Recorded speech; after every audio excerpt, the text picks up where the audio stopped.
अस्सलामुअलैकुम दोस्तों, की हाल है? ठीक ठाक हो? उम्मीद करना कि जिन्ने साडे भरा सानू सुनदे ने सारे ठीक होणगे। अल्लाह पाक सब नू ठीक रखे। अच्छा जी, बाबा जी बिलाल हैदर आफ नारवल आलू लाल साडा भरा है ते कसमे रब दी बहुत खुशी होई है। अल्लाह पाक ने उसनू 14 साल बाद पुत्र दी नेमत नवाजिया है।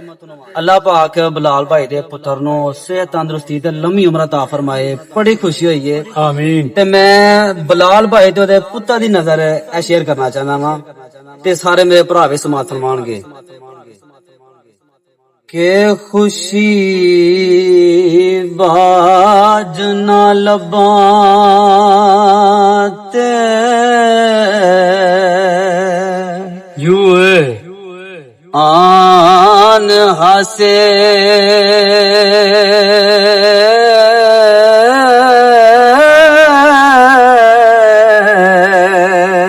माशाअल्लाह ते दुखां बाज ना रोवने रोए जांदे यू है दर्दा बाज ना काल जे शेक हुंदे बिल्कुल सही है। शेका बाज ना मोती पर जांदे सुभान अल्लाह।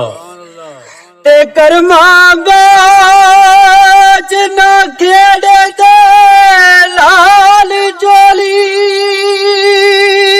वाह माशाअल्लाह। झूल बाना जोल जले चंद पुत्र होन ते जगते ना हुंदा पैसे नाल नहीं तुमने तोए जांदे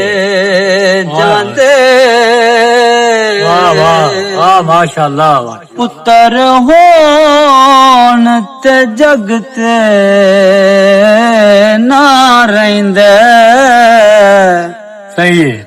ऐसे नाल नहीं तुमने तोए जांदे यू है माशाअल्लाह सुभान अल्लाह।